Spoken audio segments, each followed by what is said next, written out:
Welcome everybody to Camberley Chess Club's Tuesday evening Zoom calls. This evening we have a great pleasure to welcome back Nigel, who he did a session last season, and it was one of our most popular sessions actually, focused on pawn and rook endings. And this evening he's going to cover some more king and pawn endings and rook and pawn endings, and I think including some queen positions if we have time. So please welcome International Master Nigel Povah. Thank you. So I guess I'd better start by sharing my screen, shouldn't I? So we're going to start with this king and pawn ending. And it's a relatively simple one to start with. But we have a question. The key question is, it's white to play. What should white do? So I'm keen to hear any suggestions.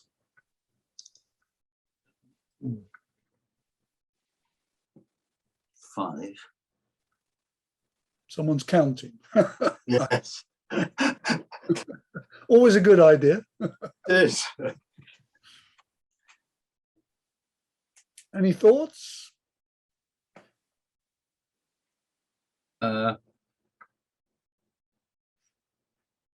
King move. King. Okay. I prefer G4. You prefer G4. Let's start with G3. Yeah. Let's start with G4. So if we go G4, then black plays like this.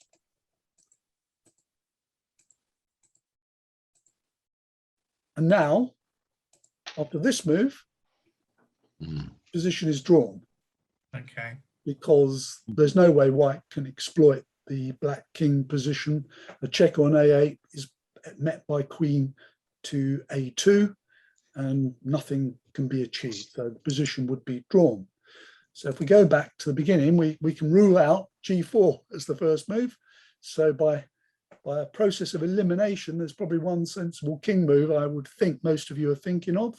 D3. D3. Yes. Right, no, it isn't that actually. D3. C3 seems obvious. C3. C3, because you're immediately threatening to win with the move king to B4, which would then stop the black pawn advancing, and the white pawn will be left to advance without any interference. So obviously now after that, black must play king here, and white now plays the same again, and black does likewise. And now we start the pawn rolling. Black plays check, and now we have a key move. What does white do now?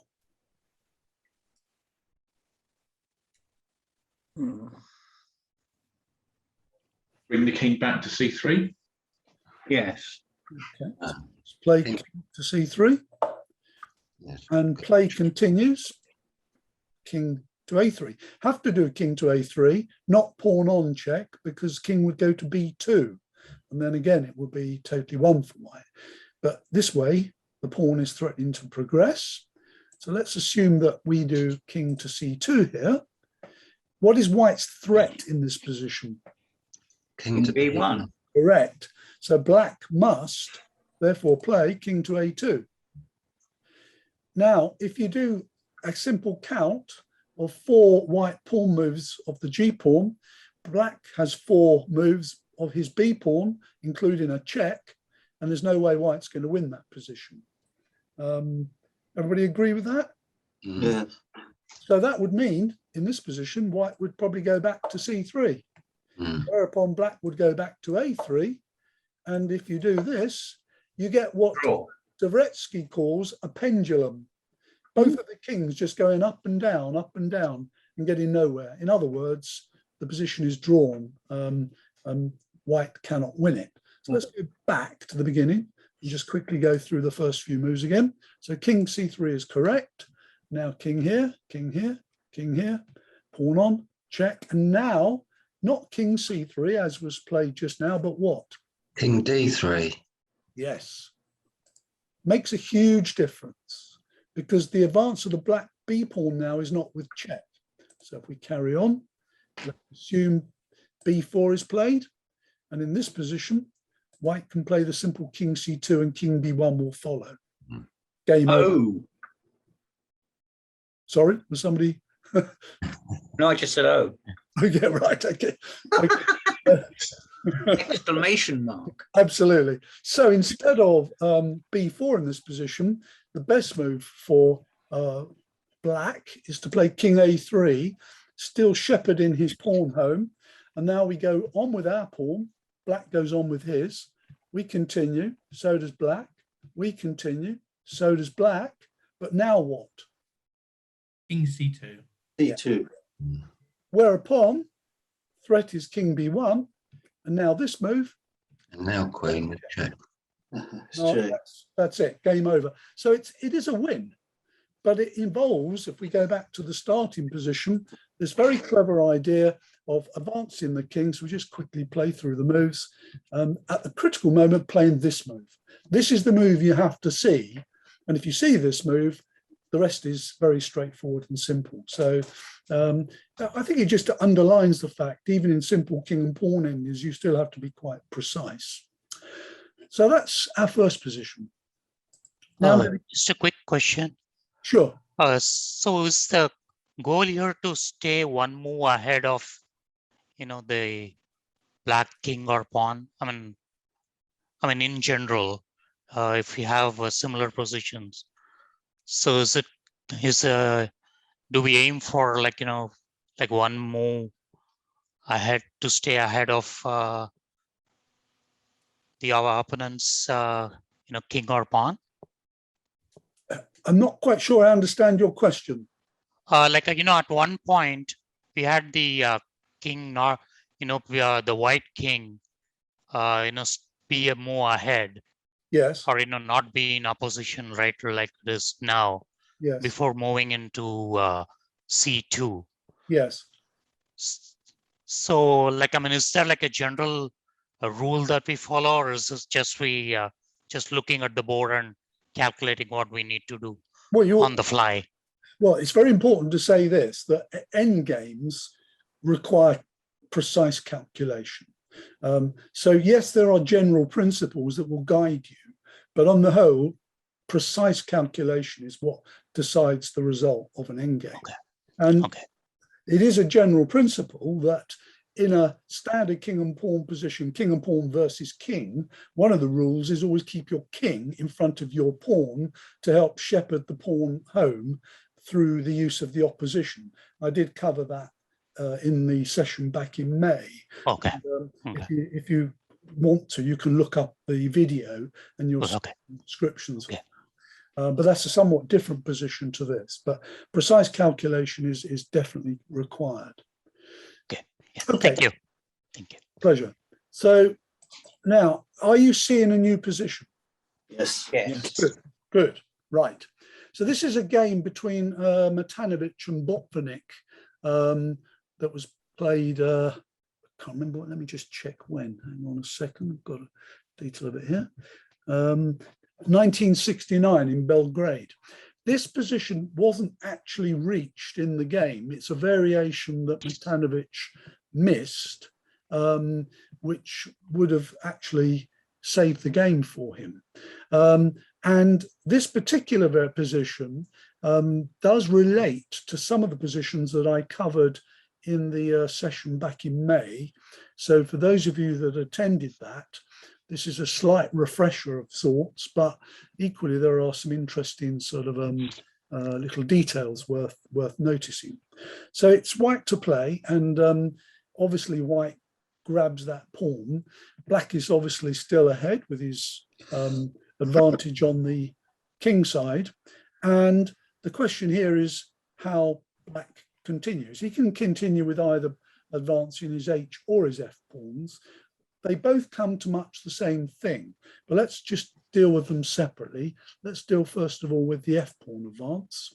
And after capturing, which is a must, black captures. Now, don't know how many of you attended that session back in May, but if you did, one of the things that I talked about then is this type of endgame where both players have their two rook's pawns opposing one another, as we see here.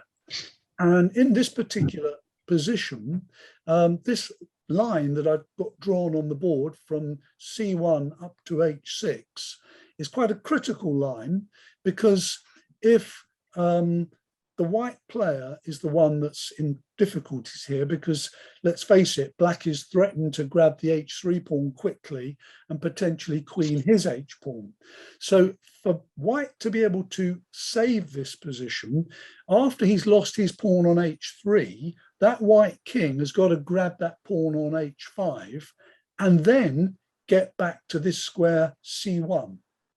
And he's got to do all of that before the black king grabs the A pawn and gets to B2 or C2, B3 or C2 rather. So let me just show you what I mean by all that. And the rule, I don't know if you remember it, but the rule I covered last time is that this position is drawn if the H pawn, black's H pawn here, is either on or ahead of this line. If this pawn were back on H7, this position would be a win for black. And the reason it'd be a win, he's got ample time to gobble the H pawn, and white has not got enough time to grab that pawn up on H7 and then get back over here. So let me illustrate how this works. So in this position, let's assume that white plays H4. He's just passing because he can't do much else. Black now goes for the pawn. White brings his king up. Black takes the pawn. And now a very important move. White traps the black king on the edge of the board. And that prevents this H pawn from advancing at the moment. So there's only one move for black here. And white now plays to keep the black king trapped, thus forcing, if black wants to break out of this trap, the only way he's going to break out is by advancing his pawn, which is what he does. And now white comes here, because we clearly, if I go back here for a second, let's go back, we clearly can't go to F4. This will be a horrific move, because king here, and this pawn is home. So we certainly can't do that. So instead, we go to F2, and now black's going to gain nothing by going to H2, because he's just going to get his king trapped in the corner. So the right move for black here is coming out. And white now steps across, and black in this position could advance his pawn, but it doesn't make a difference. We just blockade it. Because, for example, let me just show you. If we go here, king here, we've got a standard sort of draw in this sense. And in this position, obviously that's stalemate. So black would now have to make a run for this pawn, for the A pawn, whereupon white would grab this and run after him. So we're going to see that position coming back here. And in this position, therefore, white chose instead, no, sorry, not to play that move. What am I talking about? Let's get this right. Yes, he did play that move. Ah, sorry. Yeah, that's right. I didn't bother going any further here, because here's the critical thing. After this move and this move, you can do a count here. And the count is this. Count how many moves it takes the black king to take the A pawn and move his king to B3. And I think you'll find it's 1, 2, 3, 4, 5, 6, 7. Okay. Now you count the number of moves it takes white to get back to C1. 1, 2, 3, 4, 5, 6, 7, 8. So in this position, it is white's move, mind you. White goes there. We count from now. So we now go 1, 2, 3, 4, 5, 6, 7. And just to run through the moves, let's show you what I mean by this. It's going to be a draw.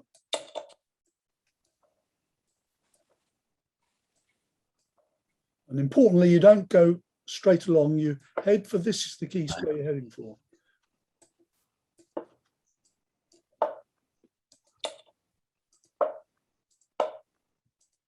And white has achieved his draw.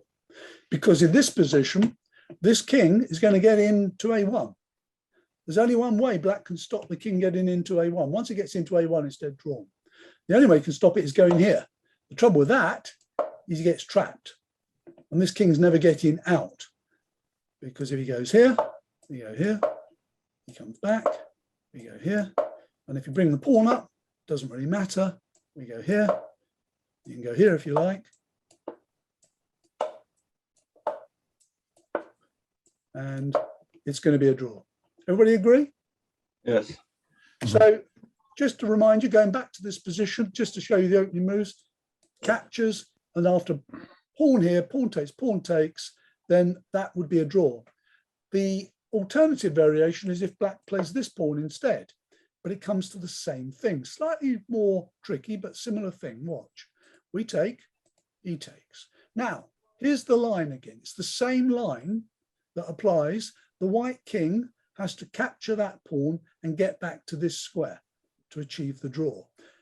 Before, the black king has captured this, rushed over here, captured that, and got there. Now, at the moment, the rule is the pawn in question has to be on this line or ahead of it to be a draw. If the pawn, as in this example, is behind this line, it's a win for black.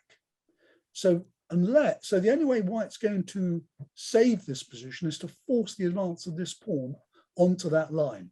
Fortunately, white can do that. Watch. We go king e3. King e2 would lose, by the way. King e2 would lose because black doesn't even bother taking the pawn, but he goes here. And this pawn is going to be Lovely. exactly. It's going to be one of those. That pawn's coming all the way home. And if you go here to stop king g2, then you give him time to take that. So you can't do that. So instead, you go to e3. And now black must take. And then this is what happens. And then it will just be this business again. And obviously, black has got ample time to get to this c1 square. Dead easy draw. So if we go back, instead of taking the pawn, black plays king. Sorry, I've done the one. That's right. Black goes king to g3. He doesn't take the pawn because, as you can see, that was an easy draw. And now white plays king to e2. There's no other move. h4 would lose because of f4 check, followed by king to g2 would win. So in this position, white plays king to e2. And now, although black can take this pawn, the trouble with that is this would still lead to a comfortable draw. In fact, black is the one that's struggling a bit now. So we don't want to do that. So instead, as black, we play f4. Now, there's only one move now to save white in this position to ensure the draw. What is it? h4. No, h4 would lose. Ah, h4 would lose to king to g2, and this pawn's cruising home. Yeah? King f1. Correct. King f1, exclamation mark. You must stop king g2. Even though you're losing this pawn now, but it doesn't matter. King here, king here, king here. And note now, the same position again and again, but this line that I drew a while ago, now the black pawn is on the line, no longer behind the line. So the position is drawn, and you'll see quite easily how it is. And we get to c1. And this is the position you must remember. If the king can get to c1 and the black opposing king's on b3, it doesn't matter if that pawn's one square further ahead. This king's going to get into a1, and that will ensure the draw. Right, so that's that one. No, and there's another one. Can you see this position? Different position. Yes. Yep. Now, this position utilizes the same theme. So hopefully you'd start to see a bit of a pattern now. This was another game in which white had to make a big decision here, whether or not he should swap the bishops off on d4. And it's tempting to perhaps try and keep the bishops on. Black is the one with the initiative here because these white pawns are all stuck on black squares, which means they're vulnerable to attack from the bishop. But more to the point, it means that black can bring his king in on this diagonal, invading on these white squares. So, for example, if in this position, white chooses to play king f1, then the game could continue like this. The black king's threatening to advance in and eat up all those pawns. And now if white comes across, this is a nice move, preventing the king from going to the d2 square. So the king has to go across further. And now here, with the threat to invade on d3, now if that is stopped by king c2, the invasion on the queen side has been prevented, but unfortunately this move forces the win, because if the bishops are traded, the f-pawn will queen. If the white bishop moves away to h4 perhaps, then after f2, the bishop will have to be sacrificed for the pawn to prevent it queening. So this is a very simple win for black, if that were to happen. So for that reason, the best thing white can do here is not to play with his king, but to play instead bishop to d4 and to offer the bishop trade. This allows the white king to come to the f2 square if black doesn't immediately capture. So that's what happens. The capture occurs. And after the recapture, up comes the black king, up comes the white king, up comes the black king. And now white can eliminate the d and f pawns with this move. And now we've reached a position which is very similar to the one we had a moment ago. The main difference is that there is a b pawn on the board and a c pawn, but those are going to be exchanged in a moment, once again leaving us with these rook's pawns. So the question is now, how does this continue? Now in this particular position, black played king d4. The analysis given covered king to d4. In fact, there was a win for white in this position. Not obvious, but in fact, when I looked at it with the computer found it, and it's h4. Yeah, that's right, h4 by black. So, and the winning procedure goes like this.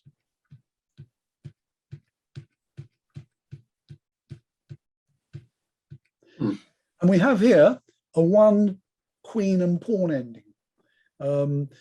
Quite complicated, take quite a long time to win, but black is going to win that a3 pawn.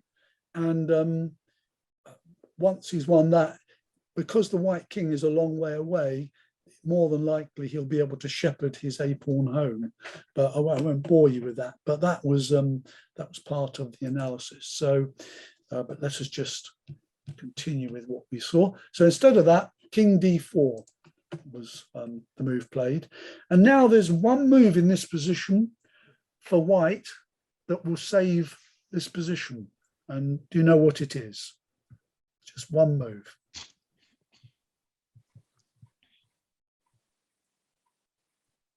King e2. E2.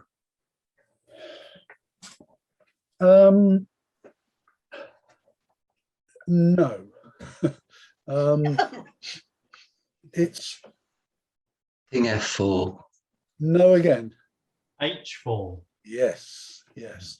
It's very important that white fixes this h pawn. Don't want it to advance. Watch what happens now. Black continues with, oops, sorry, what have I done? Yeah. Right, why have I not got that position? Ah, yeah, my apologies. I have actually played it a move too early. I've just realized. I'll go back. So it was, the king was already on d4. Yeah, that was it. And now it was king e2 was right. So my apologies, I'm confusing you. And it was here that black traded the pawns.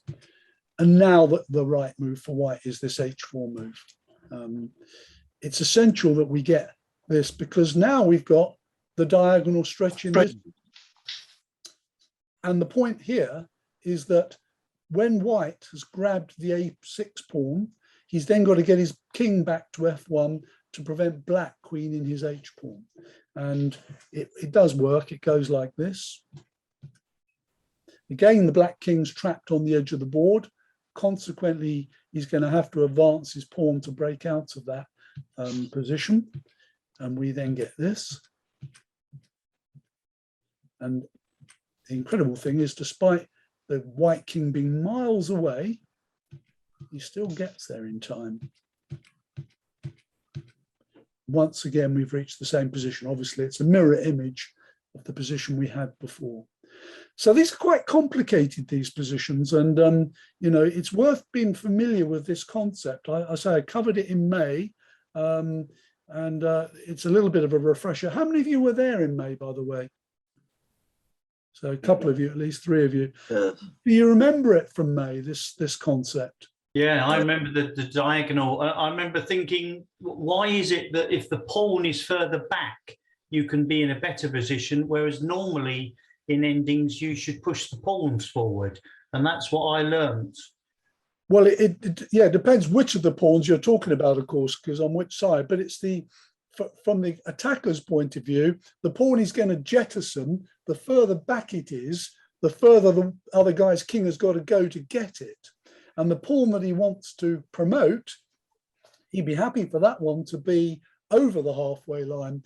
But as you see in most of these examples, the pawns on the halfway line, the black pawn on h5, the white pawn on h4.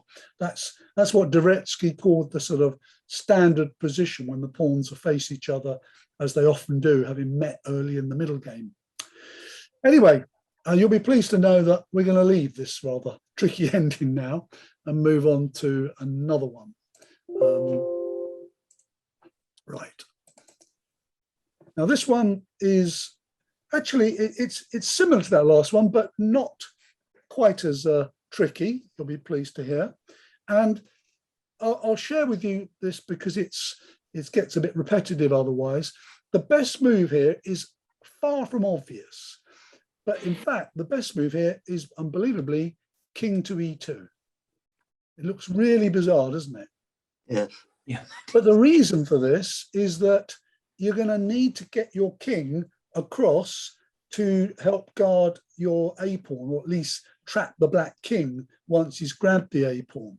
And it goes a bit like this. So let's assume the black king comes across to grab the pawn, and you guard it, or you hold it for the moment. You're not going to be able to hold it for long. And now he switches back, and this is what happens. And the race up the board does work here in an interesting fashion. And here's an interesting thing. This is white to play and win. What do you think?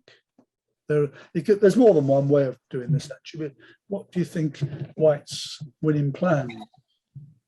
Queen e5. Queen e5 check. I wanted just to hit the queening square, really. Yeah, but he would go here then, wouldn't he? I think you've got to try and get the king on B. You've got to get a position whereby the king's on B3 when black queens, and then you can, or you can play the king into B3 when black queens, and then the black queen has no checks. You're on the right track. Oh, yes. Tony. Well, Right idea, but you don't need to be on the B3 square. But it's the right Would the idea. C2 square be the one in this position? Hello, Colin. Oh, hello, Nigel. Sorry. Sorry for joining late. No problem. The C2 square, unfortunately, is difficult to get to, but again, you're close. Close enough. Indeed. but wrong. But not very wrong. So we've mentioned B3 and C2. Neither of those are accessible. They're too far away for the white king. Try something closer to home. D2. What do I hear? D2. Right. King D2. King D2. Watch what happens.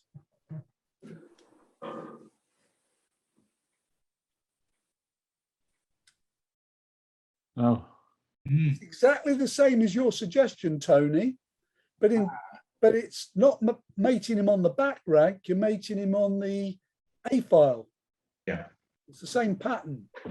And it's quite interesting if we just quickly flick back to that position. You know, how, you look at this and you might think, oh, classic rook's pawn, I'm never going to be able to prevent that queening without a stalemate. But the white king is close enough, courtesy of this move here. And by the way, I did notice there's another way of winning this. One could win like so: check, king here, check, king here, check here, queen here, king here, and now check. I looked at all this earlier. Check here now, king here, and now king d2. And it's the same thing. Yes to queen, and you mate with queen c2. I would have done it that way, Nigel, because I would have checked for ages until I worked out how to win. Yeah, well, both work. The only trouble with this one is there's pawn equals knight. I'd have a knight. Yeah, Would you- pawn equals knight. I mean, Martin, would you have kept checking until you looked up and suddenly realised it was mate? Yeah, that works as well sometimes. Or lost on time. Well, in this day and age, when you play with increments, you can just make some random checks purely to gain some time on the clock, can't you? Indeed, and that's sometimes the best strategy. Okay, I think we'll do on that one, and we'll move on to another one. Now, this one you'll find hopefully quite instructive. It's both sides are going to get a queen, and it starts with black, and white gives check. And now this is a position well worth remembering, because as you can see, the black king legally has 4 moves or squares it can move to. Only one of them saves the game and draws. It's obvious that the king cannot go to h7 or h6, sorry, h2 or h3, because queen g3 is mate. But what is less obvious is why he cannot or should not go to f2. And I'll just show you the answer. It is queen a2 check. You should, in this position or these positions, try to avoid being checked on the 7th rank. And the reason for this is quite apparent if you watch what happens now. White just zigzags closer. And again, you cannot go king a5 because cannot go, get my squares right in a minute, cannot go king h4 because queen h7 is mate, cannot go king h2 because of queen g3 mate. So clearly this is the only square. And now queen e2. This is a very bad position for black. If the white queen gets to the other guy's 7th rank and comes in and gets onto the, in this case, the e2 square, it's terminal. And the reason is we once again get that same mating pattern. Okay, so if we go back to the beginning, after both sides have queened, there's only one decent move in this position, it's f1. And this is quite safe, there's nothing that white can do here. So for example, check, now we go g1, again avoiding our 2nd rank, because if we go on to the 2nd rank, if we go to either of these 2 squares, the white queen gets onto our 7th rank and zigzags its way to e2, and that's curtains. So there's only one move here, king to g1, and now there's check here. And now, again, these 2 squares will be very poor. So it's best to step onto h2 in this position. It's obvious why this one's poor, because the queen has once again got onto the 7th. But if we look back at this one, the reason this one's not so good is much the same, because after this check, king here, once again, curtains. So we just must not allow this to happen. So if we go back a couple of moves, and the right move is king here. And after this check here. So in essence, so long as the black king shuffles backwards and forwards between g1 and h2, occasionally uses f1 if necessary, then there's no progress to be made by the white player. And I watched a video where Magnus Carlsen was being tested on his endgame knowledge, and it was this position. And he just said, oh, you must never put the king on g2, and you must never allow queen e2. He just knew it as a concept, just like that. And that's what you need to know in these types of positions. So that's another little interesting one. Okay, so we'll leave that. And now we're going to rook and pawn. And this is dealing with what are called frontal attacks. So white has an extra pawn, and the black king is cut off from that pawn by one file. And if the black king, as is the case here, is only cut off by one file, and if the pawn has not crossed the halfway line, which in this case it has not, then it is quite possible or feasible for black to defend this position using this technique of what is called a frontal attack. And the reason it works, as we'll see, is that if the white king tries to step forward with the intention of advancing the pawn, if he can advance the pawn, next move he'll be winning. But black won't allow that. He checks, and rather than checking again will be a mistake, because that allows this, and the king now has got in front of his pawn, and he will be able to advance his pawn next move. But instead of doing that, we don't check. The right move is we put the rook on c8, attacking the pawn immediately, and that would force the white king to either move across to defend the pawn or to make a rook move. So, for example, if we move across to defend the pawn, black once again checks. And you'll note again, it's impossible for the king to advance, because once again we attack the pawn. If he advances to the c6 square instead here, again we check, and he has to go back to b5. Thus no progress is made. So instead of doing that, let's after rook c8, let's look at white's alternative here, which is to play rook to c1. And the trouble there is that the black king now crosses the line that hitherto he couldn't cross, and the black king can now help to prevent the advance of that c pawn, and this will be an easy draw. So let's go back to the beginning position and look at, I'm going to play a couple of nonsense moves to illustrate a point. So first of all, check. This is nonsense because king d6 would be an easy draw. So we're going to get some nonsense from black. And now we've got a position where the black king now is cut off by two files, not one. And that changes the complex of the position in its favour. So what was drawn when only cut off by one file is now one, because he's cut off by two files. And this is the reason why. And now, after rook to c8, which is the same idea, the defense here is, well, you can defend in two ways. You can either defend the pawn with rook c1, or just as readily rook e4. This will work as well, because if the king comes here, you will just go here, and then the point is you're ready to bring your king across. So like this, say, if the king went to e5, king to b7, and rook here, king here. And now the rook is going to have to retreat, and this pawn is going to advance. Note the king can't come here because there's a rook here, check. So this shows that this position cut off by two files is a win. Quite an easy one at that. And white could also win, as I mentioned just now, by going rook c1. This wins too, because, and again, the pawn will advance. Once the pawn advances, and eventually white will achieve a Lucena type position, which we covered in May. Okay, any questions? No? All right. Could the rook have defended d4 in the original position? No. Let's go back to the original position. It worked on e4, but why doesn't it work on d4?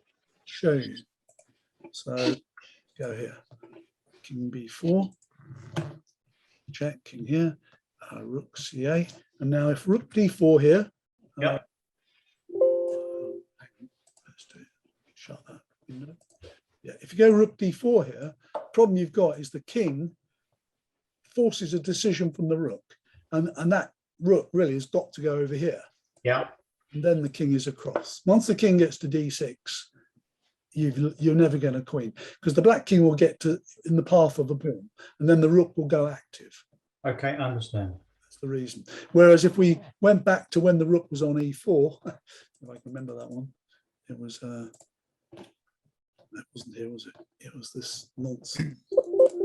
Sorry. Let's get back to the nonsense position. I didn't illustrate it, did I? Yeah, here we go now. The nonsense. Right.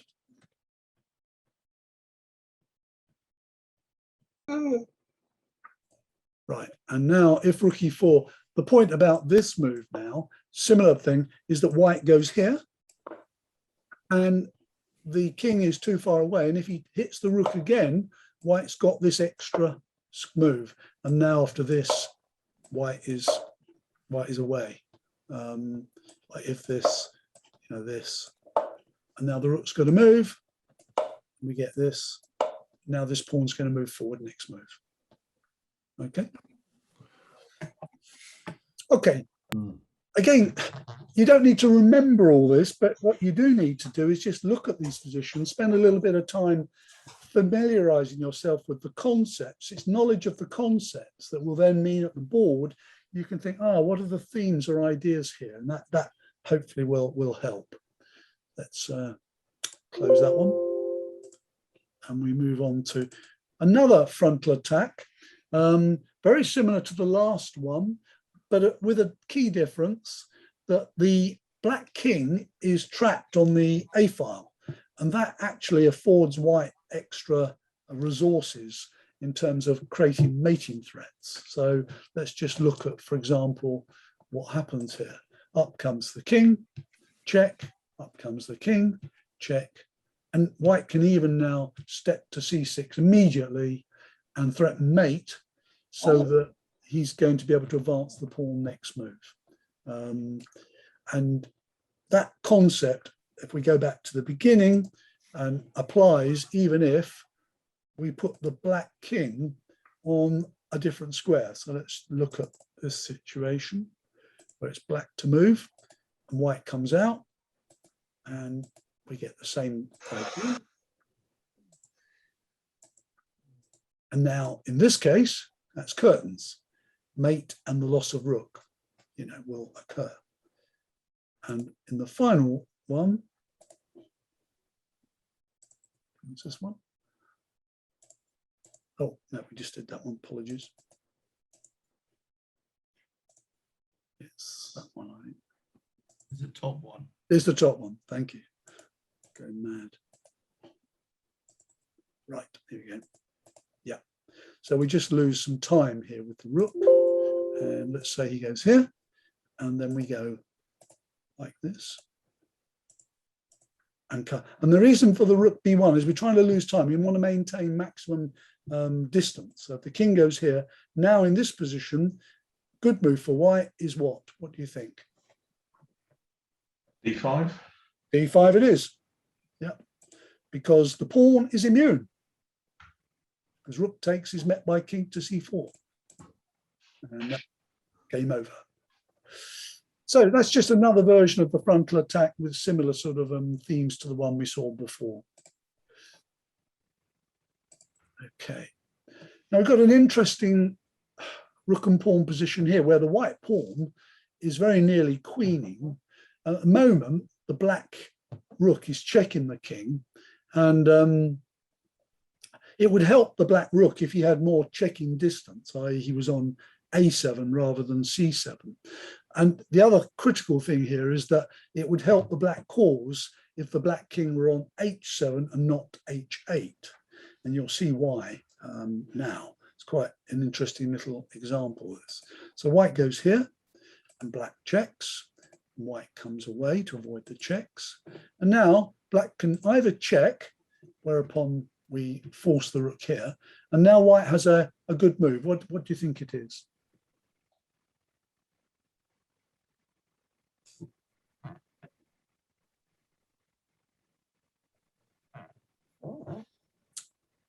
King d7.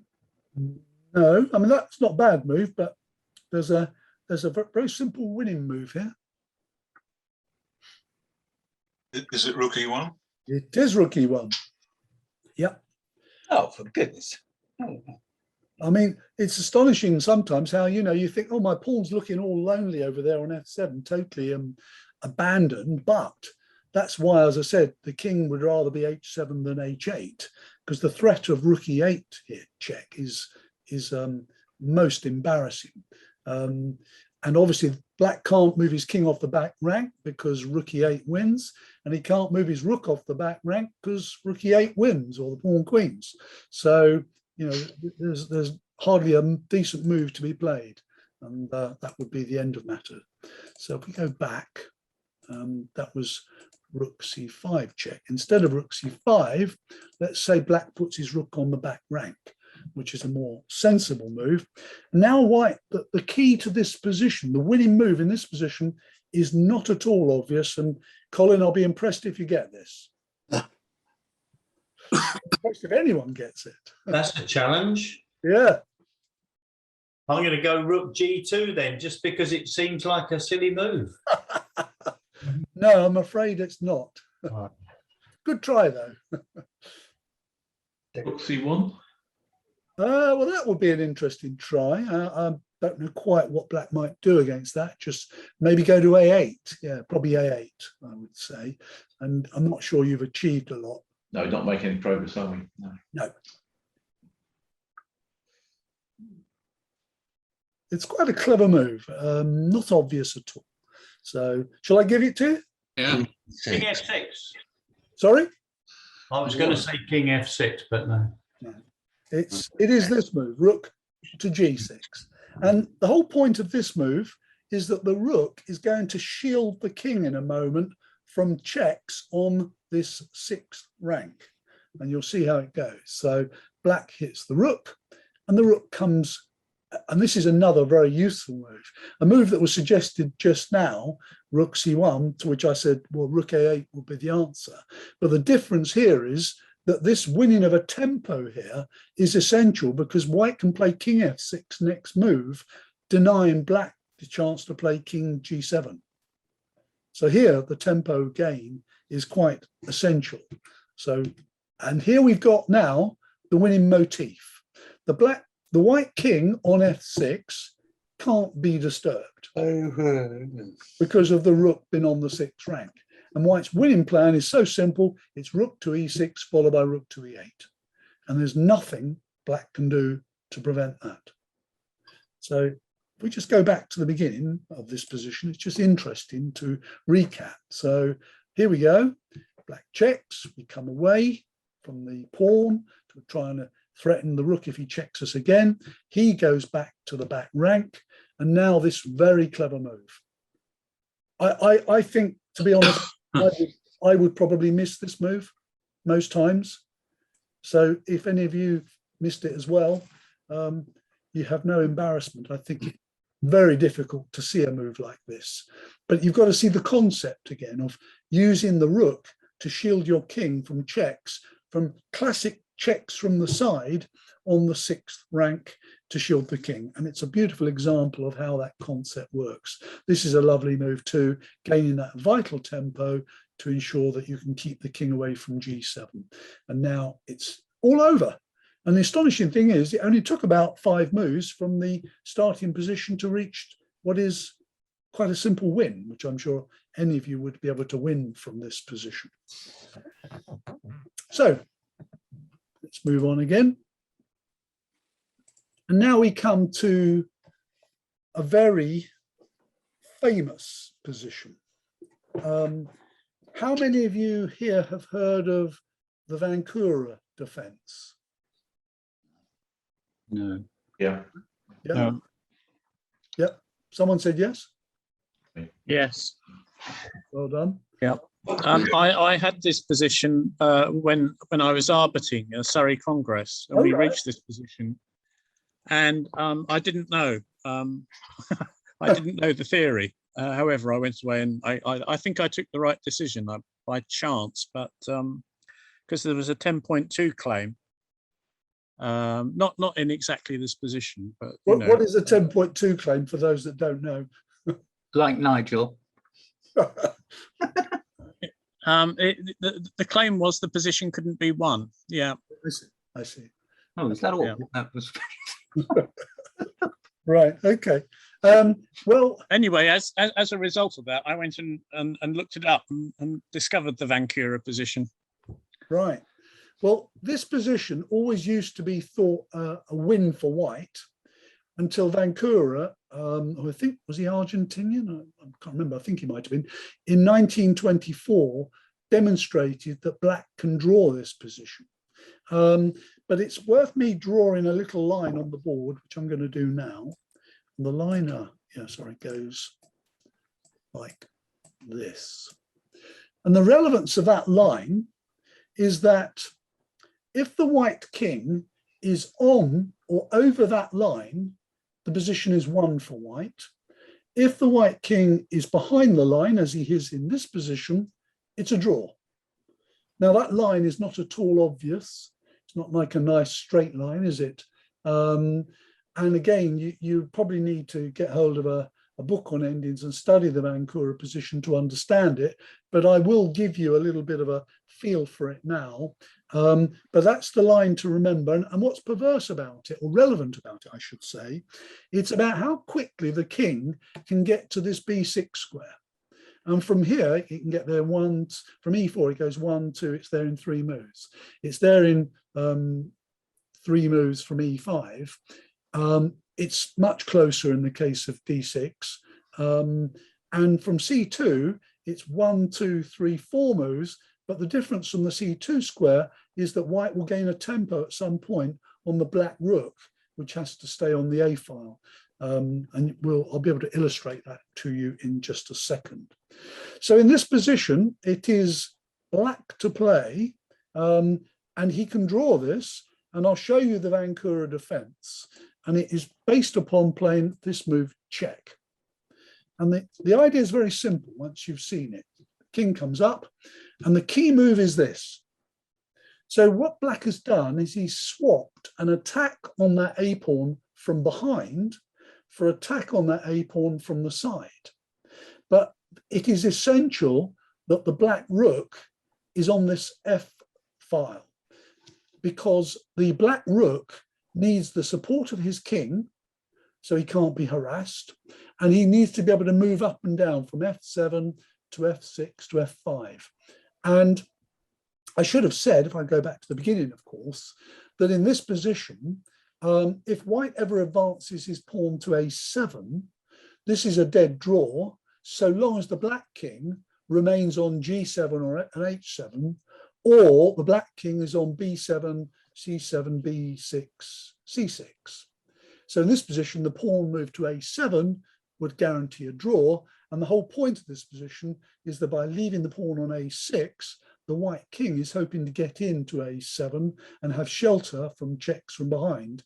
And then he will build a bridge by going rook B8 to B7, B6 rather, and king B7 and shunt the pawn home. So that's the plan.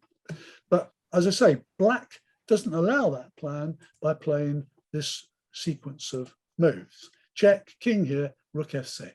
Right, so what happens? If the white king now progresses to D5, then black goes across to B6. B6 is just a passing move. And after this, he comes back to F6. And after this, he now can commence checking. And he's happy to go on checking. And then when the white king strays too far back and is no longer a threat to him, he goes back on duty, back on F6. And the whole point about the rook being on F6 is that it's preventing the white rook from mobilizing. Don't forget, if the white pawn ever advances to here, black achieves instant draw position with that move, followed by moving his rook up and down the A file and leaving his king on G7. And that's never going to be won. So in this position, there's nothing to be done. It would be a draw. So we now go back to the beginning and look at alternatives. So I've said rook F1 check wins. To illustrate how easily one can screw this up, if you played instead rook A2 thinking there's nothing going on here, watch what happens. The king comes up. The king is now on the line that now determines that this is a win.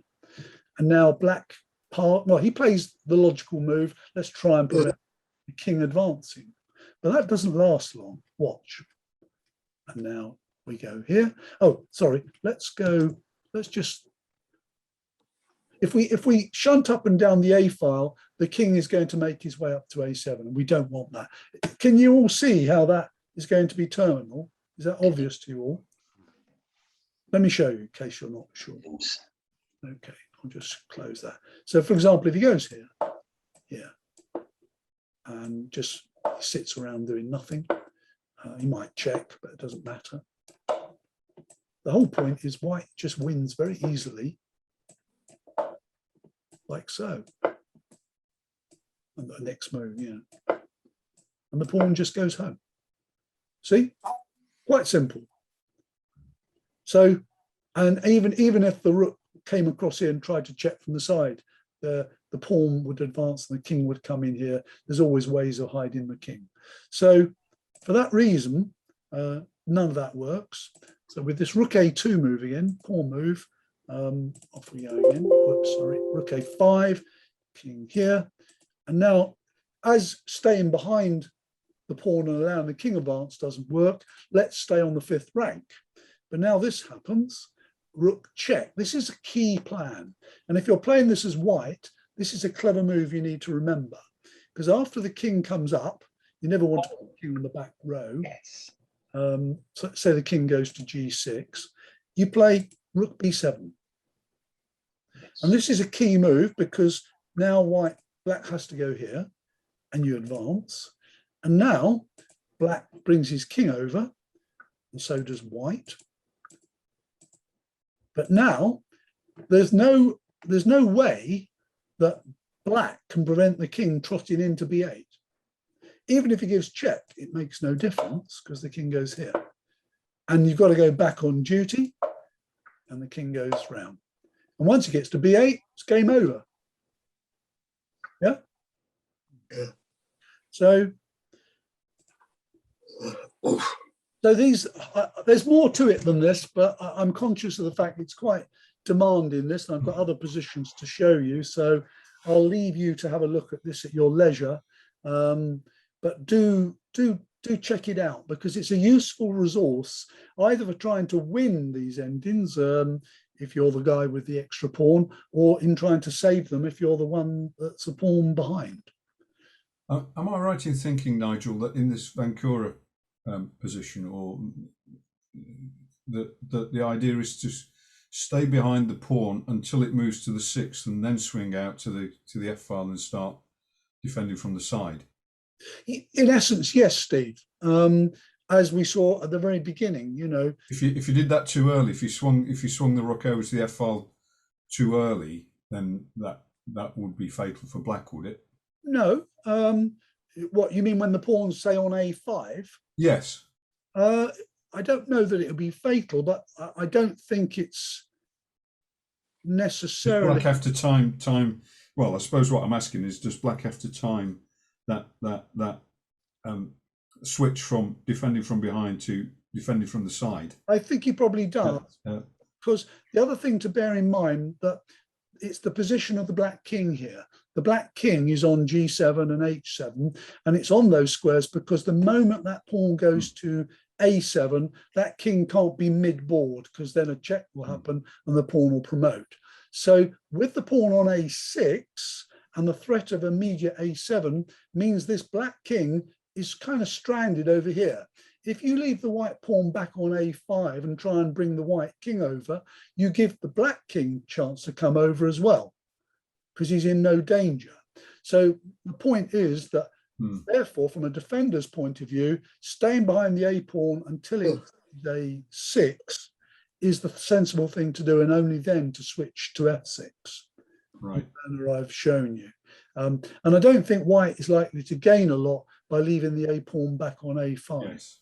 I see. So once the white pawns reach the 6th, then black, it's now or never time for black at that correct point. Yeah. Correct. And do note or remember this line I've drawn here, because this line determines whether or not the defense works. The king needs to be behind that line in order for black to be able to set up the defense with rook F6. If the king is on or over that line, then he can't achieve it. Okay, should we leave that? Yeah. Interesting. It is a complex business. Now we've got something, a game of Rubinstein's from an event. I can't remember where this one was, Moscow, I think it was. But anyway, it was the Chigorin Memorial from memory. Now, the question here is, does black exchange rooks or not? What do you think?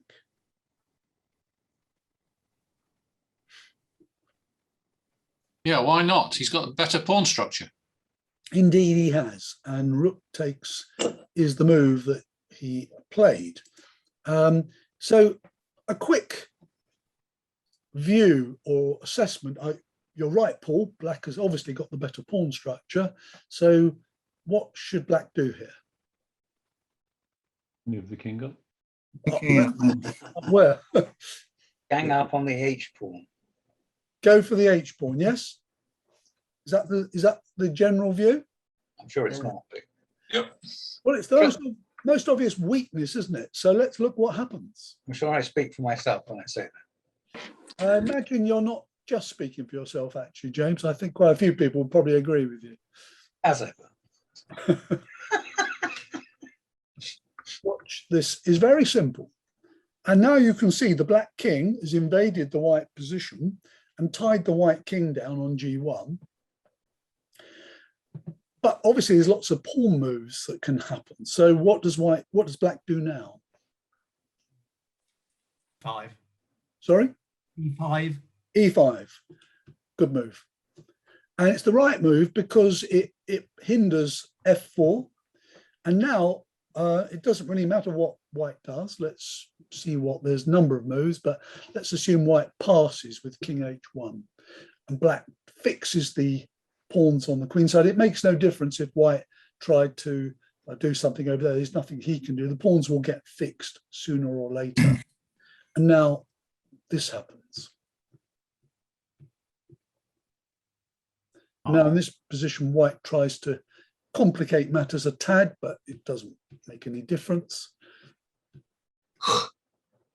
The whole point is now that after this position is just dead simple for black, because after the capture, king takes, king here, it's a dead easy one ending. So if we just go back to the beginning. Might be a stupid question. Did white Did he play that? white have F4 A couple of moves ago to run the E pawn through? It's not a stupid question. At what point though? Yeah, was it after after this? G? No, after this, E takes F. Yeah. H4 I think was played. Yes. King G1. Yeah. G3 takes. No, F4. Take. Yeah. Four. Takes all. You want to do this first? Yep. H takes G. Yeah. F4. F4. Too slow. No, F4. Well, yeah. Sorry. Let me just. It's going to be too slow, isn't it? It is too slow because That's creative, isn't you it? take. He goes here. We go here. He goes here. We go here. He goes here. We go here. He goes here. We go. Oh. Oh, spoil sport. So you do have So I knew that. I was just letting you know. you're just testing. You have to calculate those lines. I did say earlier, endgames are all about calculation. Close. It was close, and it was a good suggestion. But the interesting thing is, if we just go back to the beginning, Rubinstein could see that this was a one position. You know, I'm not sure he analysed it, in entirety, but one doesn't need to. You can just see quite quickly that these first few moves are all so simple. They're forward. There just isn't much alternative. And then black's got all the time in the world to advance all his pawns and force a breakthrough. And even if all of these 8 pawns on the king side were to be eliminated, the kings would rush across with the black king staying on the 3rd rank, the white king staying on the 1st rank, and black will gobble up both of those pawns. So this is a very simple win for black. And again, it's just worth recognizing these simple matters as far ahead as you possibly can. Is that the only way for black to win, to go over to h3? That's a good question. Or can he win anyway with his superior pawn structure, do you know? I'd be surprised if he could win by any other means, because although the black structure is superior, this pawn structure is not that bad unless you can get at the one weakness in the white camp, which is the h2 pawn. So if you took your king, for example, to the queen side, the black king, and the white king also came over to the queen side, these pawns alone, the 4 black pawns, are not going to be able to overpower the 4 white pawns. I was thinking f5, g5, h5, g4, and then to try to get a majority in pawns on the h file. Well, I don't think you can. Okay. Because for a start, you know, if you played, you were saying what, g5, f5, h5, and g4. Well, I would assume I could I play h3? Go there. Yeah. Yeah, I play h3, and then I go f takes, pawn takes, pawn takes, pawn takes, and you end up with an e6 pawn and a g4 pawn versus my f2 and e3 pawns. Now the kings will enter into the frame, but you know, the whole point is the simpler strategy is go straight for the h pawn and tie the white king down, and it was pretty conclusive and simple way of playing. Okay, let's move on. Right, we've got 2 pawns, 2 connected pass pawns, but in this particular position, the black pieces are well placed to defend against any progress by white. So let's just look at what happens here. White to play, shuffles around, black shuffles, and white, realizing shuffling isn't going to go any further, plays the only practical move. He decides to try and come from behind and check on g8. Now there's one move here that will save this for black. What is it?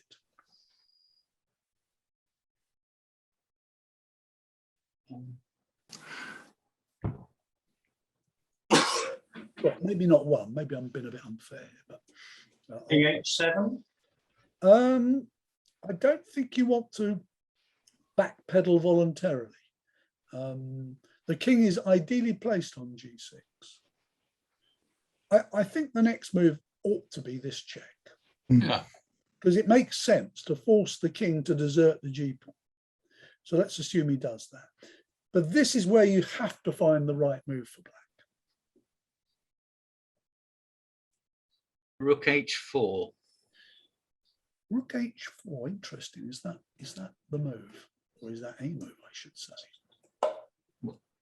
What would I do as white now? If I was Rook g8 check. I would do that, that's right. And which way would you like to go? Humanely, please. Very well put. But f7 or h7? f7. F7. Yeah. Digging my own grave. Right. Now, f8. Yeah. Yes. Now, the trouble is, followed by king in here, and this h pawn's going to be escorted home. Yeah. And even if you swung over here, say, I could play here.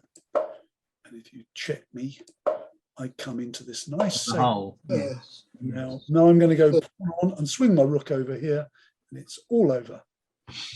Yeah? Yeah. So, let's go back. So the idea was, so you've still to find a critical one move, because one move, the only move that will really keep black alive in this position. And there is a move, and after that, black's quite comfortably drawing. Rook b5 check. A check is always possible, although I'm not sure it's good.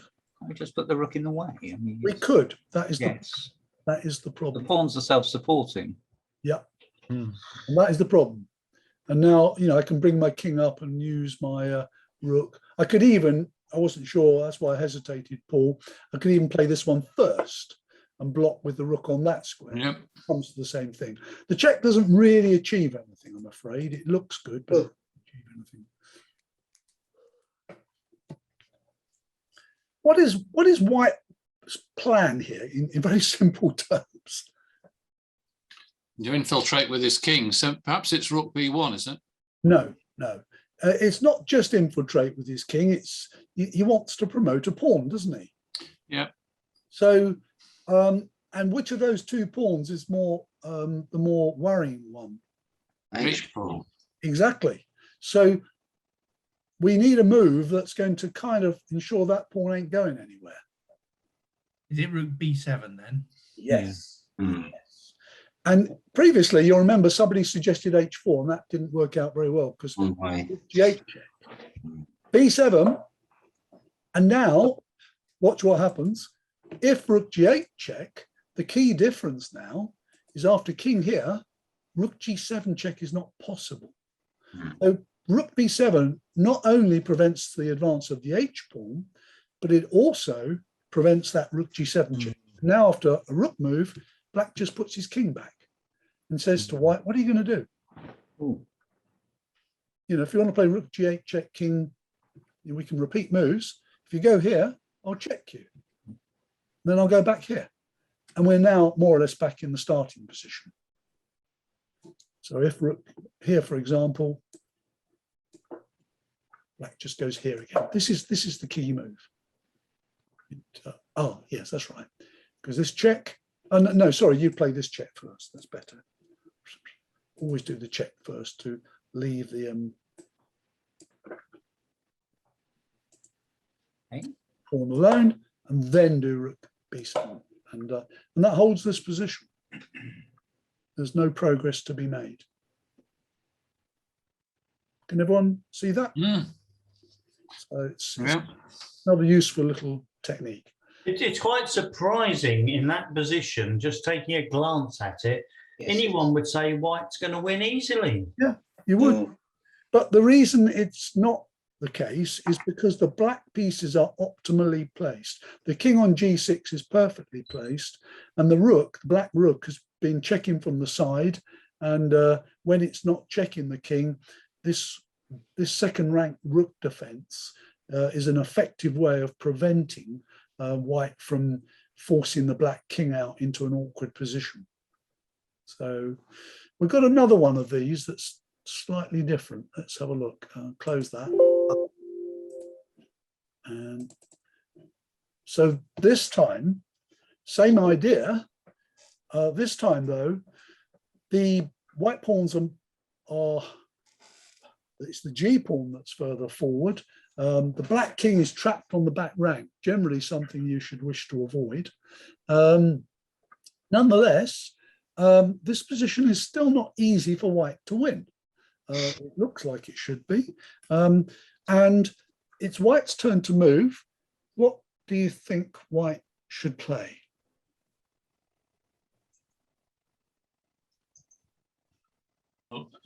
King b2 is the obvious move. It's not. I'm not saying it's the best move. I like the way you qualify your suggestion there, Colin. King b2 is indeed the obvious move, and it's a blunder. And it's a blunder for the following reason. Watch.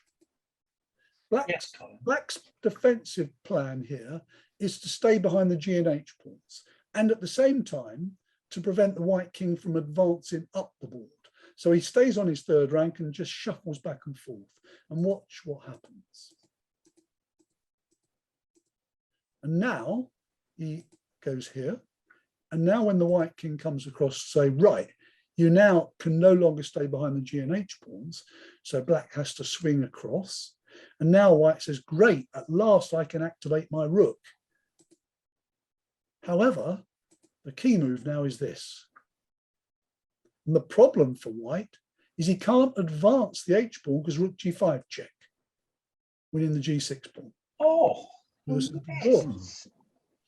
so there's only one move for white here, and that's to put his rook back.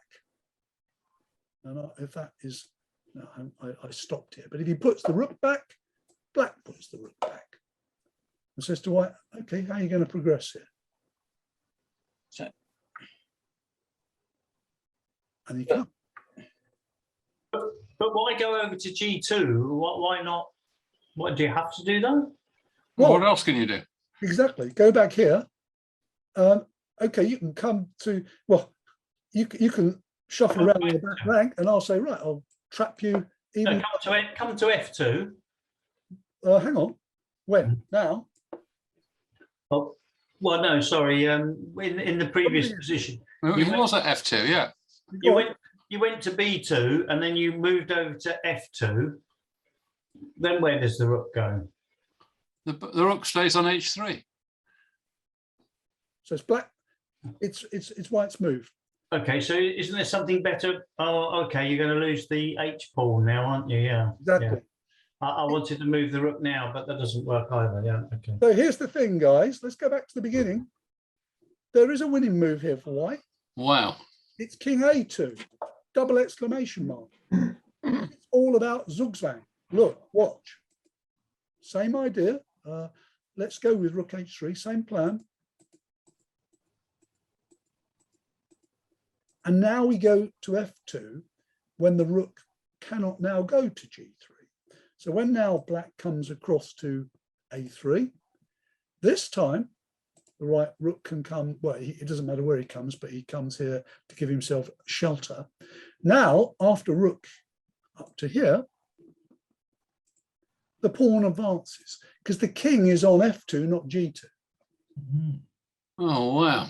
Difference. it makes all the difference. Makes all the difference. I had the right idea getting to F2, but I wasn't quite precise enough. It's all about achieving a Zugzwang. You want to be on F2 when the rook is on H3 to prevent him going to G3. And that's why the first move is not at all obvious in this position. The winning move is going there. And it's far from obvious. And then you come across with that extra tempo. So this position is a win for white if he finds the right sequence. It appears from the title in the blue band at the top there that this is a study rather than a position from a game, because it was a study. I find it difficult to believe that anyone would find King A2 over the board. Yeah. Well, this is true. You probably would find it difficult. But again, it's once you understand some of the concepts of, because what this illustrates more than anything is black's defensive technique, which is staying behind the G and H pawn. And when he has to switch to a lateral attack on the H pawn with rook A5, to rely on the rook G5 check resource. Once you kind of know concepts like that, you can bring them into play in your games. You know, whether you'll get an exact position like this is far, well, is anyone's guess. Okay, let's leave that one, shall we? Okay, I'm going to skip one of the ones I was going to do because I think it's a fairly meaty one. Okay, so in this position, this is much simpler, this particular position. It's a standard one, isn't it, where the black king is cut off from the A pawn by 4 files. And that's the requirement that is needed for white to be able to win this position. Because at the moment, of course, the white king is stuck on A8, can't get out. The only way white's going to win this is by putting his rook on B8 or B7. And that's going to take him at least 3 moves. So watch how it goes, or 4 moves, in fact. 1, 2, and the best move here is this. And there we go. And he's finally got to the B file. So obviously, if the black king were only cut off by 3 files, that king would now be on C6. And then it would be, you know, too difficult to get the king out. But in this position, he can get the king out, as you'll see, by this move. This happens. And now black plays this check, because he's still trying to make life difficult for white. And now he goes here. And you think, oh, damn it. I thought I was getting out of jail here. What does white do here?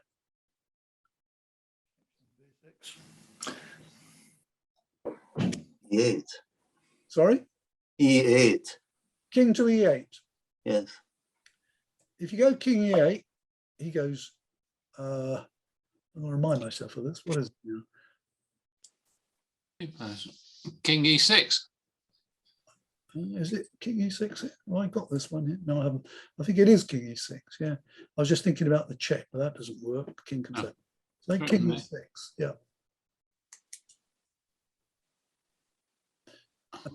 Now what? King there? Yes. There you go here.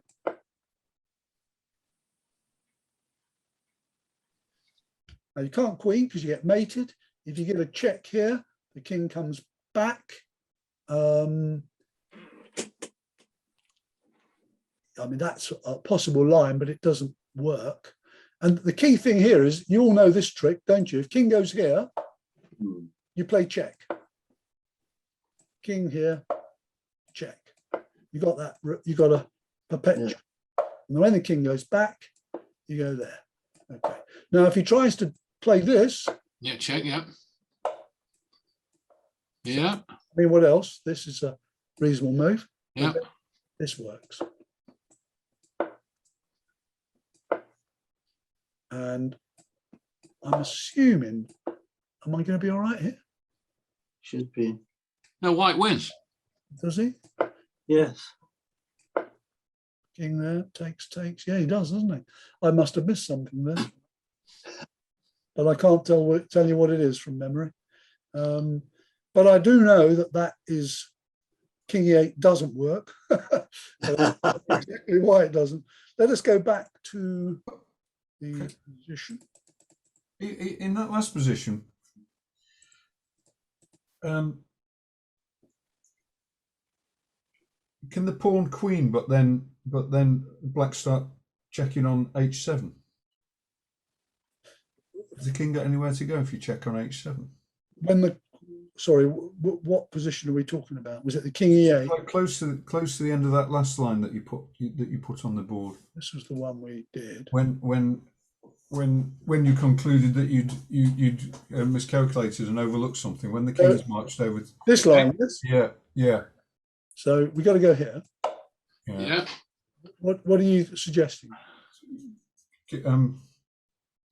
It's white to play. So rook A6. I mean, that looks to me like it's a win based on the analysis we just did, unless I've missed something. But then, what do we do then? Rook H8. Oh, what we did last time was rook A8 to. Yes. When we'd done that plan with rook H8 and rook over to A8. Loses. Well, that worked out as a win for white. Well, what I'm saying is, at the end of that line that looked like a win for white, did black have the chance to come back out to the H file and check from H7? What good would it do? I don't think so. I don't remember us having that. So I went. Sorry, went here.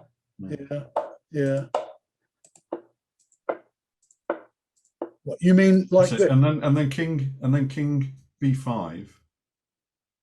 Well, King B5, and then he. Oh yes, and then the king gets out to B8, doesn't it? Yeah. So my point was in this position. What about rook H8? In this position. No, after King B7. Yeah, this King B. Who's can't do King B5. You lose the rook. Oh, I can't do. You'd have to do it now if you're going to do it, and that. He just queens. Yeah, he queens, and I don't. That. And then, then check. Yeah. You're just going to run away with the king. It's just going to come out towards the. Yeah. So march right over towards the rook and stop the checks. Yeah. Okay. But anyway, let's just go through that line again. The correct line, forgive me for messing around there. The correct move here is not King E8, and there is something wrong with it. I say for the life of me, hang on a minute. Is it What it is. I've just seen what it is. King E8. Damn it, how stupid. You do this check. And after you go check and take the A pawn. Yeah. Sorry. It's blindingly obvious. So King E8 doesn't work. Forget all that other nonsense. No, the right move here for white is not that. B6? Hang on, where are we? Okay. And after that move, yeah, this is the right move. Rook B6 check. King goes here. And now this move. Dear. Critical move. Yes. You can't take because you queen and win the rook. So he has to move his king, say B5. Yeah. And now you go rook here. And you're going to queen. And if he checks you, and you win that way. Okay? Very clever. Yeah. It's this rook C6 check you need to remember. Right. Right.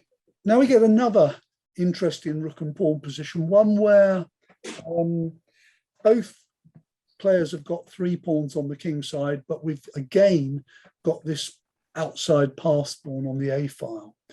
And once again, at the moment, white has left his pawn on A6, so the white king can get to A7 and enjoy some shelter. However, black has moved his king to F5 rather than leaving his king on G7. If his king were on G7, then a pawn advance to A7 is never a worry. In this position, with the black king on F5, after A7, which is the right move in this position, what that means now is the black king can never step onto the E file because of rook E8 check. So that king's going nowhere. And the black rook can never leave the A file, which means now the winning plan for white is very simple. Watch what happens. Black goes check and black goes here. And his king is going on that journey round to H6. And nothing can stop it. It might have to take a slightly convoluted journey to get there, but that's the plan. Remember what I said, the black rook can't leave the A file and the black king can never step onto the E file. And any pawn move on the over here, if black plays G5, white takes it and there's no recapture because it will allow a rook back rank check. So play, therefore, continues with something like this. These moves are pretty irrelevant. You know, they all come to the same thing. And now that the king is in position, white deserts the A pawn in order to mop up all the kingside pawns. And it's game over. You know, he will win this pawn in a moment. So, and he'll either queen his H pawn or he'll just pick up this and have 2 pass pawns against the king. So an interesting position that actually occurred in a game between the German Grandmaster Unzicker and the Swedish player Lundin back in, I think it was the 1950s or something, quite a long time ago. Anyway, so we've got another position of a similar nature to this one. The difference this time is that black has not played king F5 and F6, which would be poor moves, as we saw just now. And at the moment, the black king is reasonably well placed to support breakthrough G5, perhaps. White hasn't yet played rook A8, but he will in a minute. But anyway, the winning plan for white is this, and this position has been quite heavily analysed. It always used to be thought that black had enough to draw this position. But in fact, a guy named Steckner, I think it was, found a clever winning plan for white, which I'm going to show you. Just get the analysis up here. And if, for example, black plays, let's say he goes rook take, he's got several moves here, but let's say he plays rook takes f2. Yeah. Then the rook comes here and he goes behind the pawn comes up. It's very important the rook went to c7, by the way. That was the right square, as you'll see. And the winning plan for white in this position is as follows. It's this critical move, king to c4, not c5. And there's a good reason for it, as you'll see in a second. Note, black can't skewer the rook with a check because that allows the white pawn to queen. So instead, he goes king to g4. And this is the whole point of why we go king c4, not king c5. It's this really clever king move. Hitting the rook and using an idea, which is to bring the rook to a4 and force the pawn home. Watch what happens. It's quite interesting, this. We're also going to get an interesting ending in a second. Check, takes, rook here. Takes, takes, takes. And this, believe it or not, is 1 for white. I say believe it or not because what is interesting about this one is that black's got 3 pass pawns, connected pass pawns. The white king is stuck over on b3 and the h pawn's already on his 4th rank. And I think if I was playing this as white, I'd be very nervous. Is this a win? But in fact, it is a win. And the first thing to note here is that white does not take the f pawn. You know, it's very tempting to take the f pawn. The trouble with taking the f pawn is it allows black to immediately get his h pawn going, and that will force a draw. The rook will ultimately have to be given up for the h pawn. So instead of allowing that to happen, we go back. The winning plan for white is to bring the king over immediately. And now black, say black advances the f pawn and we come over like so. Let's say we go to g3. And now we hit the pawn, forcing a decision. Black can backpedal with his king, but probably he wants to get moving. But the whole point is that the white king can get in front. And now, once the king is on the queening square like that, there's no way the black pawns are going to get home. And white will win that quite easily by forcing the black king back. So quite interesting that. And if we go back to the beginning again, so, oh, sorry, the idea, bringing the king up and using this clever idea. It's a mistake to take this pawn, by the way. G5 is the right move. It looks like it's a reasonable move, but white has this clever, resource, king to c4. Key move that you need to remember. And after king in g4, which is the natural move, king here, and then the rook comes behind, as we saw after turn. Look here, and white wins that end game. So again, there's more to this than I've covered, but it's enough to be aware of. Right. I think we do something a bit different now. I'm going to show you one of my games. This was a game I had in a county match back in 1972. So nearly 50 years ago. Yeah, 49 years ago. I was playing for Yorkshire against Durham, and I was black. So I'm a pawn up, but it's an opposite coloured bishop ending. And in those days, games off, were sent off for adjudication.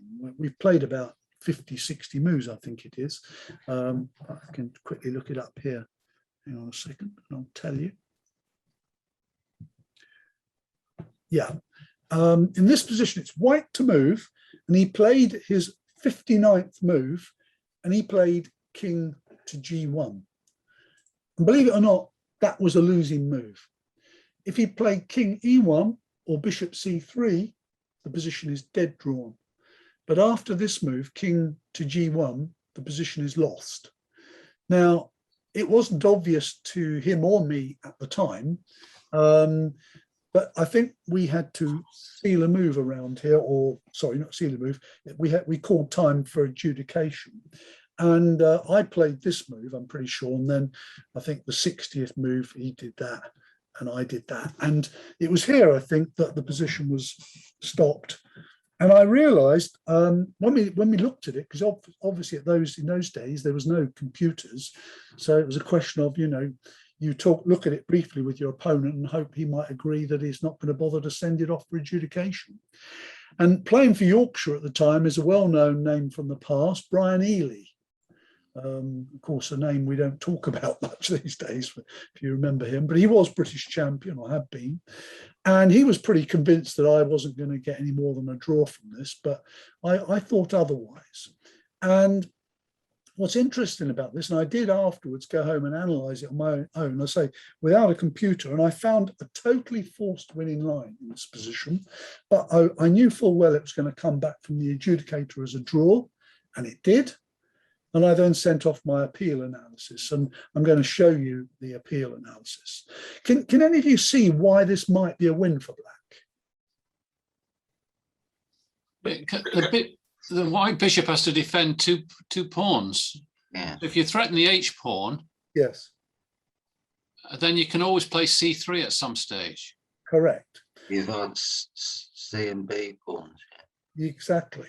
You've got the right idea, Paul. It's a little more complex than that, though, because there's a critical element to it, which I'll show you. So you're on the right track. So first of all, white can shuffle his king, don't forget. So I played here, and he's shuffling his king.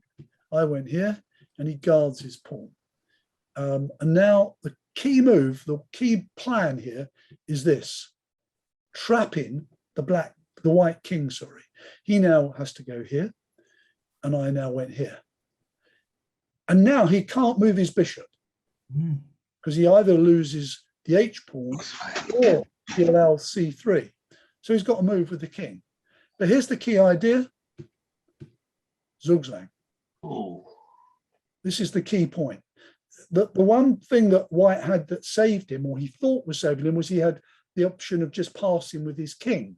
But once I've stalemated the king, as I've done here, he now has to lose a pawn. And he has to lose the H pawn. Of course, he can't allow C3. So this is the way my analysis went.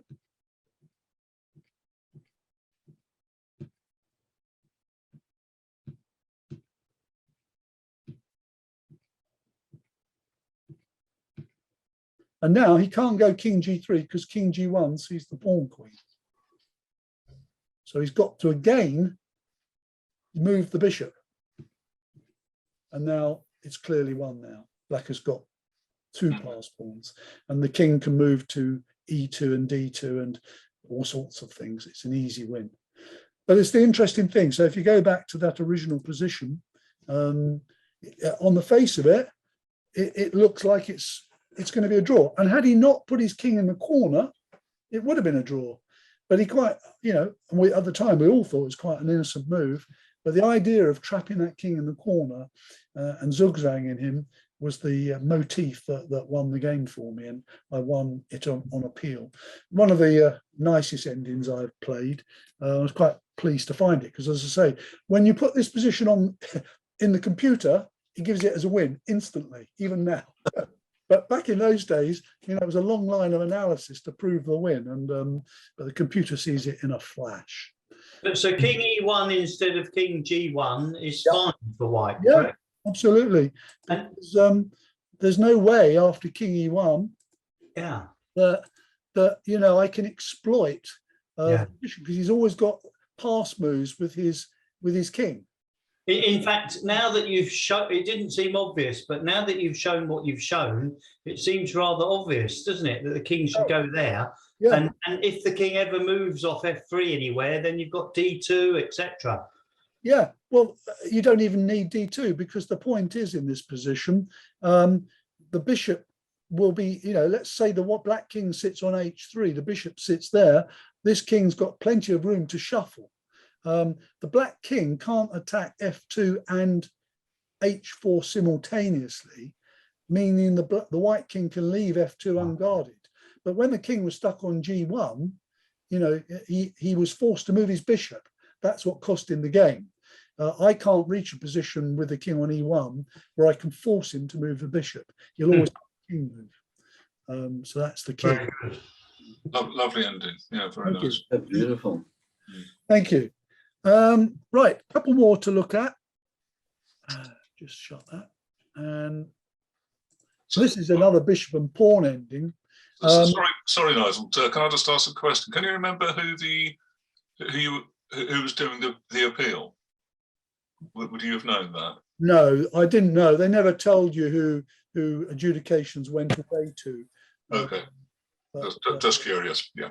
I to be honest, I was fully expecting it to come back a draw because the winning line is not obvious, and right. Most people kind of think, oh, bishop of opposite colour, only one pawn up, everything's blockaded, a draw. That kind of prompted my question. It would have to be a strong player to give it as a win somehow. Yeah, well, when I provided all the analysis, though, because with the appeal you provide all the analysis. They could see, that my line was sound and they couldn't refute it, so they had to turn the result over. Okay, so in this position, white is looking to try and force his b pawn home, and obviously it's black's move, but white forces the bishop to move away, and then comes here. His plan is to try and bring the bishop around to keep the pawn away from, the bishop from preventing the pawn from moving forward. So his plan here is to play bishop c5, but black fortunately has this move, and this is a useful defensive resource in these situations. Bishop same color, one pawn behind.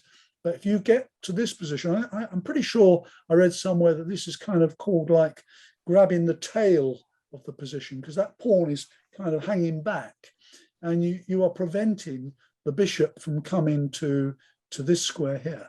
And there's no way that white can actually improve the position here, because even if he goes here, black now can go here, for example. And if the bishop comes to f4, he's got this square. So, and if the bishop drops back up this way, say, then he just comes back here again. So the black bishop will always be able to prevent the pawn advance. So this position is a simple draw. So just close that. And now we got this position. I don't know if you're all familiar with this one, queen versus rook. Yeah. And it's a very simple concept that you need to know, and that is that white wants to achieve the position on the board with black to move. However, in this position, it's white to move, but he achieves the desired position by the triangulation shown on the board. So he goes check, king has only got one move really, a7 or a8, makes no difference, check, and back again, and now here. We have the same position that we started with. This time it's black to move. And the problem for black is the rook must now desert the king. And if he moves to any of the three vacant squares on the b file, b1, b2, b3, or the four squares on the 7th rank, e7, f7, g7, h7, the queen will pick up the rook wherever it goes. Obviously, if the rook goes to g7 or b2, queen e5 check picks it up instantly. So if we look at the options, we can see, I've got them all listed here, by the way, you can probably see in that window. So you can see rook b2, queen e5 check, rook g7, queen e5 check is terminal. So if we go rook e7, queen d8 check wins. So that rules that one out. So we now know that we've got to really go to one of the white squares. So if we go, for example, to b3, the win is like this. Check again. And the king goes there. Check. And now the point is after the, if rook here, obviously it's mate on a1. If instead king a7, what white does is a zigzag check. He goes check and check to pick the rook up. And the king can't go to a6 because queen a1 is mate. And when he goes to a8, it's check there, picking the rook up. And that's the same motif, even if the rook were on b1 or over here on f7 and h7. So it's just, all you need to know is that you need to reach the position on the board, sorry, with black to move. So that's the thing, you chase the king and rook to the back rank, to the corner, and sooner or later you engineer this position, and with black to move, black now will lose the rook. Okay. I think that supports my view of earlier, which is if in doubt, do a few checks and have a think about it, because you know you might pick up the rook. In fact, what you've basically said is you will pick up the rook. Only if you play the right checks, of course. You have to calculate them, you know. If you do some random checks, you can keep missing picking up the rook. So it does require a little calculation. Not a lot, but a little. Okay, here's another interesting one. Queen against the bishop's pawn. And you'll notice I've highlighted that critical square. If the white king can get to that square, it's going to be a win. At the moment, oh, he's got to be 2 moves away from it, and he is 2 moves away from it. So this is a win.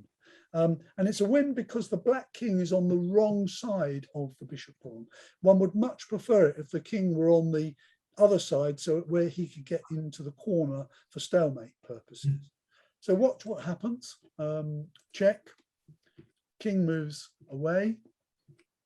Go here. Check. King has to come in front. And now the king comes up. And the point is the king is going to get to the b3 move. b3 square, sorry. And in this position, you don't take giving stalemate. You simply do that. Take that way.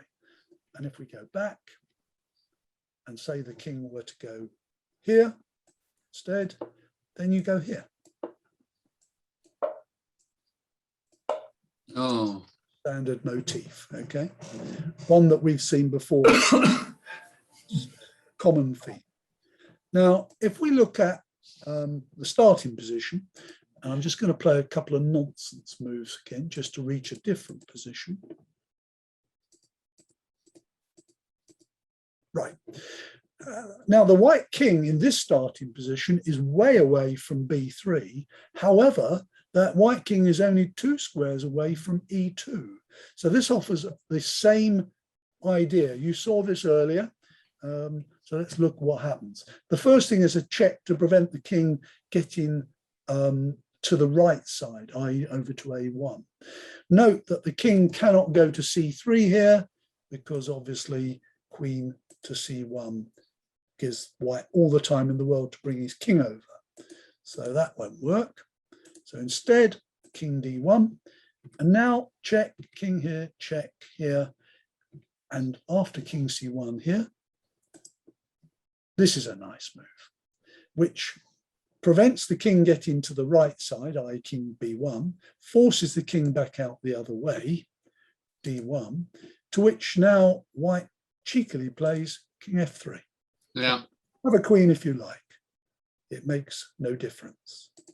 Now, obviously, it's that mate again, but coming from this position. And if we go back, if instead after this, we go king c1, then white has another nice finish. He goes king here, forcing black only one move. And now, oops, sorry, play. This is a nice pin, which wins the a pawn, because after king here, he mates him. If he went instead, if you were to go this way, you could actually go check, and he's queen and mate. Do it that way. Okay. Yes. Very good. Right. I don't know about you, but I've got one more position to show, and then we've done, if that's okay with you. That is very good. Yes. And it's a knight stopping a pawn. And it's interesting here because you get to pick up, you know, the knight circuits and what they should do. So the right move here is c4. And now you go check. And the key thing here is this move. And if you look at this circuit here, this is the circuit the knight wants to be on. And if he stays on this circuit, that black pawn's never going to queen. So for example, there's no way he can't advance the pawn because knight f1 check. And if he attacks the knight, you know, there's always a square that the knight's going to have on that circuit. If I go back, there's a variation on a theme here. And I'm just going to show you a nonsense sequence again to reach that variation on a theme. And here we have it. So in this position, white has to play a move, and the right move here is not knight g3, that loses, but it's knight f2. And that's the reason, if you look at that interesting pattern there, you will notice those red squares are all unavailable to the black king because of the knight g4 check. And therefore, the black king has to take this awkward journey to get to that knight, which allows the white king time to stalemate. So again, quite interesting because, you know, when you look at a position like this and you're white and the best you're hoping for is a draw, it looks rather worrying because you're thinking, my God, is my knight actually going to be able to stop that pawn? It's a long way away and surely that king is going to be able to chase my knight away. But as we just saw, if you find the right knight move, and it is this one in this position, you're fine because you get onto that circuit. And once you're on that circuit, he can't force you off it. You can go around in circles all day long if you like, but he'll never be able to promote his pawn. Right. Well, that's it, gentlemen. Thank you. Thanks. Hopefully Thank you very much. found that useful. And Very good. Excellent, thank you. Thank you. And sorry about the confusion with that rookie King E8 one. I'm a bit disappointed I didn't spot that more quickly. Could have That's done. all right. It just goes to show how complicated they all are, isn't it? I mean, it really does. Yes, I think, you know, the trouble is though, I missed the most obvious moves, but I think after a while, when you're looking at so many positions, you become a bit sort of glazed over. So that's my excuse anyway. Well, thank you very much again, Nigel. Fantastic. I really enjoyed it. I think everybody did. Yeah. No, really appreciate it. Just a couple of quick points.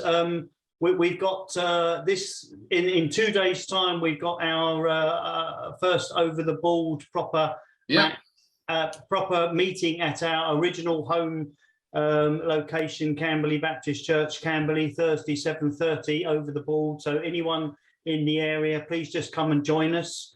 Next Tuesday at 8 o'clock, we have FIDE Master Hamish Olsen, who is going to go through some of his recent games. So do join us online for that as well. So thank you very much again, Nigel. Pleasure. Okay, thank you. Thank you very much. Thank you. Thank you.